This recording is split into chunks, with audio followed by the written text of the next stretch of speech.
जिस बात को हम गहराई से सोचते नहीं हैं तो कई बार गलतफहमी का शिकार होके फ़ायदे की बजाय हमारा नुकसान होता है। गृहस्थ में रह के गृहस्थी ही आदमी ब्रह्मचर्य का पालन कर सकता है। अब वो पालन कैसे करेगा कि संतों ने ये कही, एक टाइम खाओ सदा बरती, और एक स्त्री हो वो हमेशा ब्रह्मचर्य। अब ब्रह्मचर्य का पालन कैसे होगा कि आप इंद्रिय भोग रस आनंद के लिए स्त्री के पास ना जाओ। संतान उत्पत्ति के लिए स्त्री के पास अगर जाते हो तो तुम्हारा ब्रह्मचर्य पर कोई असर नहीं पड़ता। ब्रह्मचर्य का पालन का मतलब है आदमी मन से और ख्यालात से विकारी ना हो। एक आदमी ना तो शादी की ब्रह्मचर्य का पालन करना चाहता है, मन उसका रुकता नहीं है, तो ब्रह्मचारी कैसे होगा? इसका मतलब मानसिक तौर से वो ब्रह्मचारी नहीं है, वैचारिक रूप से वो ब्रह्मचारी नहीं है, गिरावट है उसकी। ब्रह्मचारी शरीर से नहीं होता, ब्रह्मचारी मन से होता है, विचार से होता है। और शादी अगर की है और गृहस्थ में तुम हो तो ज़रूरत के मुताबिक जो गृहस्थ का भोग करते हो वो कभी गलत नहीं है और ना ब्रह्मचर्य पर कोई असर पड़ता है। आगे क्लियर होगी बात। अगर ऐसा नहीं करोगे तो तुम्हारी स्त्री तुम्हारा नहीं रहेगी। अगर वो भी इसी लाइन की है और वो भी इस बात को समझती है कि भाई हमने किस प्रकार से गृहस्थ को निभाना है, तो कोई दिक्कत नहीं आएगी। अगर आदमी काम का कीड़ा बन जाता है, वो ब्रह्मचर्य से उसकी गिरावट होती है। मैंने कहा ना, जरूरत के मुताबिक जितने हमारे ऋषि मुनि हुए सब गृहस्थी हुए, सबके संतान हुए। जितने भी संत हुए, दादू पलटू कबीर नानक, किसी को भी देखिए सब गृहस्थी थे, सबके संतान थे। महात्मा बुद्ध का भी राहुल नाम का पुत्र पैदा हुआ था। लेकिन जब आदमी की अवस्था ऐसी आ जाती है कि गृहस्थी से वो निवृत्त हो जाता है, फिर पूर्ण रूप से ब्रह्मचारी रहना चाहिए। हमारे शास्त्रों में लिखा है कि इंसान का जीवन 4 भागों में बांट रखा था। पहला ब्रह्मचर्य आश्रम था। ब्रह्मचर्य आश्रम 25 वर्ष तक है, जन्म से लेके, और 25 वर्ष तक आदमी को गुरु की शरण में रह के शिक्षा ग्रहण करनी चाहिए, ब्रह्मचर्य का पालन करना चाहिए, गुरु की आज्ञा गुरु की बात को मान के अपने जीवन की जितनी ज़रूरी बातें हैं वो सीखनी चाहिए। 25 वर्ष से लेके 50 वर्ष तक का जीवन गृहस्थ आश्रम है।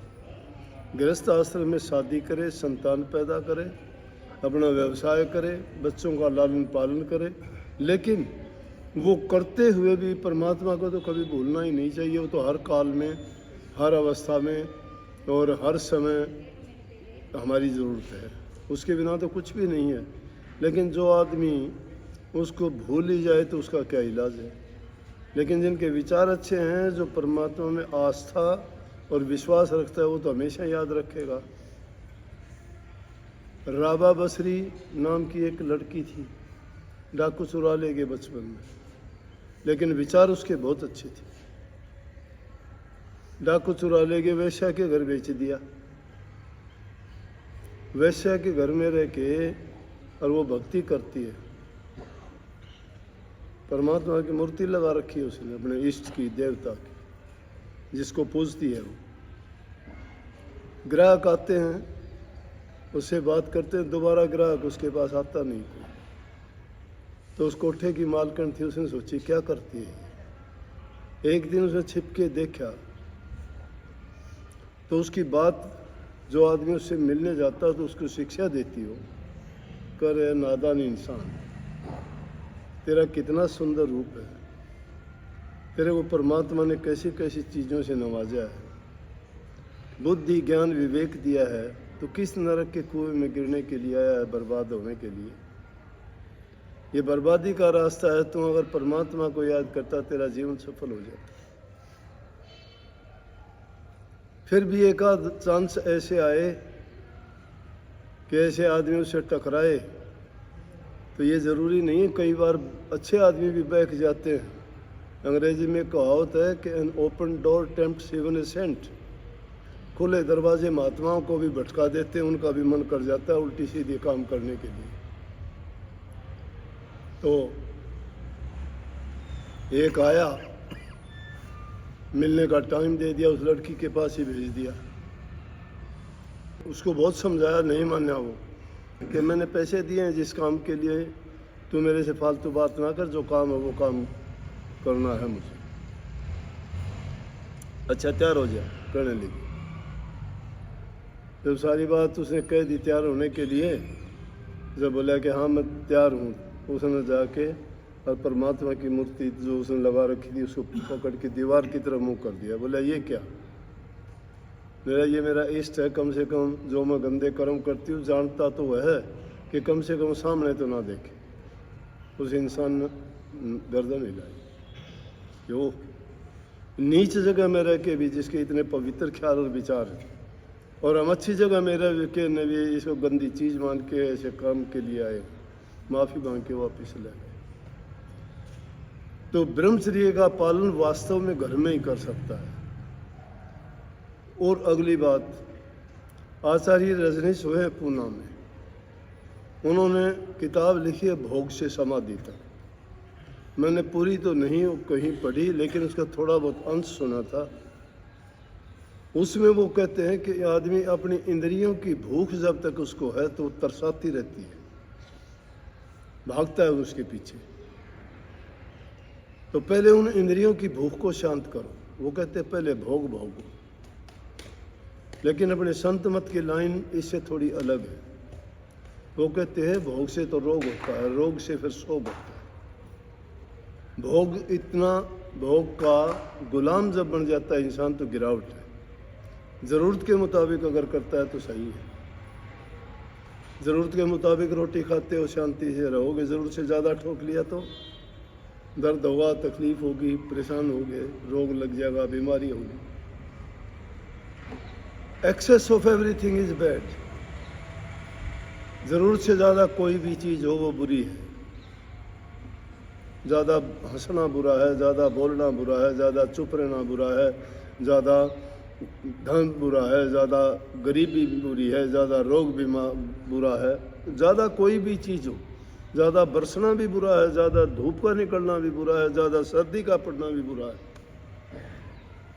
प्रकृति संतुलन पे रुकी हुई है। संतुलित चीज़ें कोई भी काम करते हो अपनी ईमानदारी सच्चाई के साथ उस मालिक को हमेशा अपने हृदय में रखते हुए करते हो तो कोई बुरा नहीं। समझ में आ गई? बिल्कुल क्लियर होगी। इसीलिए गुरु का सत्संग लगातार सुनना। तुम सुन के भूल जाते हो।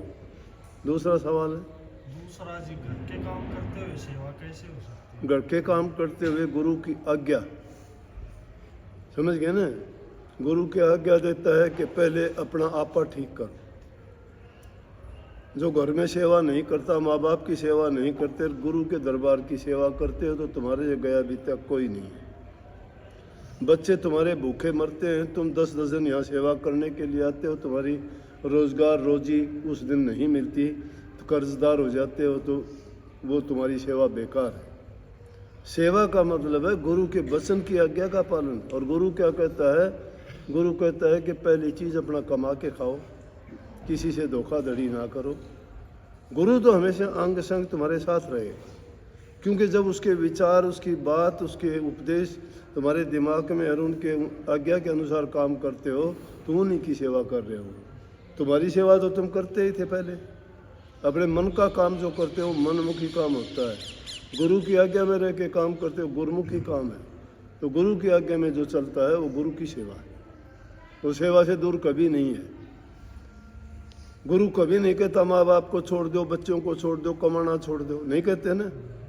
तो इसका मतलब वो काम जब उन्होंने कहा है तो वह गुरु की सेवा है कि नहीं?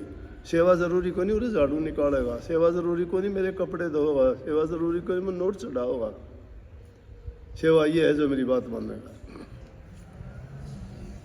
तीसरी तीसरी जी आपने रोहतक सत्संग में कही थी कि जब बैठो भजन में तो सब कुछ भूल वो जाओ। ध्यान के लिए कहा था मैंने। आदमी की इंद्रियां, आदमी का मन उसको भटकाता है। सदियों से हम कुछ कुछ काम करते आए हैं तो मन को उनसे हटाना बड़ा मुश्किल है, कठिन है। कि जब भी तुम एकांत में बैठते हो तो मन में पता नहीं क्या क्या ख्याल और दूसरे ख्याल चलने शुरू हो जाते हैं। तो मैंने सब कुछ भूलने की जो बात कही थी वो अवस्था तो बाद की है बहुत, लेकिन जब भी ध्यान में बैठते हो, मेरा मतलब ये था इस तरह वाले ख्यालात आते हैं उनको काट दो, उनको छोड़ दो। थोड़ी बात पकड़ी जितना मैंने पूरा समझाया था कि जब वो दूसरे ख्याल आते हैं उन ख्यालों की ओर ध्यान ना दो। जब उनकी ओर ध्यान नहीं दोगे तो एक ही चीज़ में ध्यान लग जाएगा, और एक सत्य है सिर्फ परमात्मा, और गुरु उसी का रूप है। गुरु जब तुम्हें बताता है कि उस एक का ख्याल करो, नानक साहब कहते एक को सुमरो नानका, जल थल रहा समाये दूजा का समरिए जन्मते मर जाए। एक का ही ख्याल, एक। दुनिया में अगर एक का सवाल आता है तो एक परमात्मा है। आइंदा ना, इसका मतलब ये नहीं था कि गुरु ने भी भूल जाओ। उन्हें भूल जाए तो फिर कबीर साहब की बात झूठी हो जाएगी। कबीर साहब कहते गुरु माथे से उतरा शब्द भी होना हो, कि गुरु अगर तुम्हारी यादगार से चला गया तो भूल के सब कुछ गया, खत्म है तुम्हारा। रेलवे लाइन लोग कह दे कि रेलवे ट्रैक से हटा के चला लो तो क्यों कर चलेगी, रेलवे तो लाइन पे चलेगी। तुम्हें रास्ता देने वाला गुरु है, तुम्हारा इष्ट गुरु है, तुम्हारी मंजिल गुरु है, तुम्हें वहाँ तक ले जाने वाला गुरु का ज्ञान है, फिर गुरु को कैसे भूलोगे। गुरु पहले, परमात्मा बाद में। गुरु पूछा हुआ। सबको बहुत बहुत आशीर्वाद।